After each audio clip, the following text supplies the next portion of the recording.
నాగేశ్వర్ గారు, hi sir. Nageshwar year sir. Hi and hi. First of all congrats sir, ఒక epic block బస్టర్ని Indian సినిమాకి మీరు ఇచ్చినందుకు, అండ్ కంటిన్యూగా సక్సెస్ కొట్టే డైరెక్టర్ల జాబితాలో మీరు చేరినందుకు.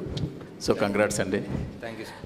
బట్ బేసిక్గా ఫస్ట్ ఆఫ్ ఆల్ భాగవతాన్ని, భారతాన్ని లోని ఇన్సిడెంట్ని దీంట్లో అడాప్ట్ చేయాలి అన్న ఆ ఐడియా ఎలా వచ్చింది? అంటే మనం ఆల్మోస్ట్ మన తెలుగు సినిమా అంటే మనకు ఫస్ట్ గుర్తొచ్చే పేరు మాయాబజార్ కదా sir. And Mayabazar is nothing but one adaptation of Mahabharat. Actually అది మహాభారతంలో ఎక్కడ లేదు ఆ పర్టిక్యులర్ ఇన్సిడెంట్. ఇట్స్ ఒక one sort of interpretation, one creative fiction. So అక్కడి నుంచే వచ్చింది సార్ యాక్చువల్లీ ఇన్స్పిరేషన్. బట్ మీరు కొన్ని వందల సంవత్సరాల తర్వాత కాశీ నగరం కావచ్చు, ప్రపంచం కావచ్చు, చాలా దారుణమైన పరిస్థితుల్లో ఉన్నట్టుగా సినిమా ఎత్తుకోవడమే అక్కడ ఎత్తుకున్నారు. బట్ ఎత్తుకున్న తర్వాత మాత్రం కాశీ నగరంలో నడిచే సన్నివేశాలు ఏది కూడా ఎక్కడ ఒక నాట్ 1% పెయిన్ చూపించలేదు. ఈవెన్ హీరో కానీ, బ్రహ్మానందం కానీ, ఆఖరికి పాన్ వేసుకునే ఓల్డ్ లేడీ కానీ, సో వాళ్ళంతా చాలా జోవియల్గా ఉంటారు. సో ఆ స్టార్టింగ్లో ఆ వెహికల్లో మాత్రమే పెయిన్ చూపించారు. సో కాశీలో ఎక్కడ పెయిన్ చూపించారు. అదొక చిన్న కామన్ మ్యాన్ డౌట్. రెండొక డౌట్ ఏంటంటే, అసలు శంబాల వాళ్ళ టార్గెట్ ఏంటి, లక్ష్యం ఏంటి, వాళ్ళ ఉద్యమం తాలూకా లక్ష్యం ఏంటి? రేపటి కోసం అన్నది ఓకే, అది కాయిన్ చేసిన వరల్డ్. అసలు ఏంటి వాళ్ళు అంటే కాంప్లెక్స్ని క్యాప్చర్ చేద్దామనా, లేకపోతే వరల్డ్ని మళ్ళీ ఓల్డ్కి వైభవాన్ని తీసుకురావాలనా? ఈ రెండు ఒక కామన్ మ్యాన్ డౌట్స్. అంటే రెండు డౌట్స్కి అంటే మూవీ డెఫినెట్లీ ఫస్ట్ పాయింట్ ఒక క్రియేటివ్ చాయిస్. ఇంకా ప్రభాస్ క్యారెక్టర్ ఆర్ భైరవ క్యారెక్టర్ని ఒక రకమైన అంటే ఆయన్ని కూడా ఒక విషాదంలో చూపించకుండా ఒక చిన్న లైట్ హార్టెడ్ మేనర్గా పోర్ట్రే చేద్దామని. అండ్ అంటే ఎంత ఇప్పుడు లిటరలీ ఎంత విషాదం వార్ జోన్లో అన్నా they can still be some sort of life and humour అన్న థాట్ ప్రాసెస్లో సార్. సో అలా వెళ్ళాము. మేబీ ఇంకా చూపించుండొచ్చేమో, but we don't want cinema మరీ డార్క్గా కూడా చూపించే ఉద్దేశం లేకుండే. And second thing, Shambhala main ఉద్దేశం ఏంటంటే మళ్ళీ ఒక బ్యాలెన్స్ తీసుకురావడం. కాంప్లెక్స్ అనేది ఒక బ్యాలెన్స్ తీసేసింది వరల్డ్లో. వరల్డ్లో ఉన్న రిసోర్సెస్ అంతా సక్ అవుట్ చేసేసి అంతా వాళ్ళ కోసమే పెట్టేసి హ్యావ్స్ హ్యావ్ నాట్స్ అన్న కాన్సెప్ట్ ఆల్మోస్ట్. సో అంతా వాళ్ళ దగ్గరే దాచుకున్నారు. జస్ట్ రీడిస్ట్రిబ్యూషన్ ఆఫ్ రిసోర్సెస్ అన్న లక్ష్యమే సార్ వాళ్ళు. అంటే కాంప్లెక్స్లో కూడా చూస్తే కాంప్లెక్స్ సుపీరియర్ ఎవరైతే బాస్ ఉన్నాడో ఆయన చాలా దుర్భర పరిస్థితిలో ఉంటాడు. ఆయనకి ఆ సీరం రావాలి, మళ్ళీ బలోపేతం అవ్వాలి. బట్ మిగతా కాంప్లెక్స్లో ఉన్న వాళ్ళతో చాలా ఎంజాయ్గా ఉంటారు.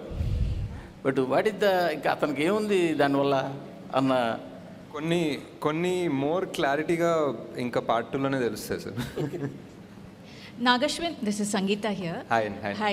You started writing this story about 4 years ago, approximately.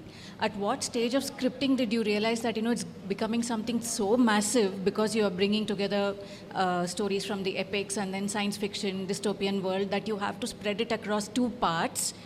And when are we likely to see the second part coming out? Is there like a timeline that you're working towards? And I think the idea was to make it in one part, but as we tried to do justice to 4 characters and their story, and somewhere just in the first few schedules only we realized we couldn't really manage this in one film, and trying to manage this in one film itself had its challenges. And as far as the timeline for part 2 goes, I think it's a long way off this. I think there's a lot of work to still do. We just shot, I think, ఒక 20 రోజులు shoot చేసాం in the beginning, but there's a long way to go still. I think because you left the story like on a cliffhanger, that was the immediate question for all of us as to when do we see the story in continuation and how long do we have to wait? Yeah, it's a lot of I mean, as you can imagine, there's going to be so much action, so many backstories, so many new worlds మనం చూడాల్సింది. So అవన్నీ ఇప్పుడు మళ్ళీ తయారు చేయాలి, మళ్ళీ సృష్టించాలి, shoot చేయాలి. So So hi, Right, Ashwin my garu name is ikkada. Ram Hi. from Galata. So in the second half, when Ashwadhama enters Shambhala for the very first time, there is a conversation between Veeran and Sirius, and you casually name drop Flux Lands and a tribe called Nomen, saying that if they go there, they can't be tracked, but Nomen might eat her. So, and yesterday in an interview, you said that you will be exploring a fourth world in part 2, right? So is this the fourth world, and what can you like bit of tease about that world? And this one is a tease. I don't know what else we can talk about it, but yeah, that's what it is. We just put that there because people will sort of be aware that this is the next thing that we're going to enter. But any more details won't make sense until we actually show you visually when there's a teaser or something for the next part. Nagi Yeah, గారు Ash- hello Abhilasha here Hi. So మీరు మహాభారతం నుంచి inspiration తీసుకున్నారు కాబట్టి ఈ question అడుగుతున్నా there is a huge debate in our country ఇది మన మైథాలజీనా ఇది లేకపోతే ఇది మన హిస్టరీనా అని so personally where do you stand on that debate I think even like the people in your film or have that discussion because you know that concept of God has gone in 2898 so where do you stand on that debate personally in I mean, in the film, it's very clear. In the film, we're literally saying it's true. We're saying it is history or it is the past. And as far as the film, I would like to believe in these magical powers, and I would like to believe that in Mahabharata, everybody was 8 feet tall and they could summon magical astras from something like a blade of grass. So I believe in fantasy, so yeah.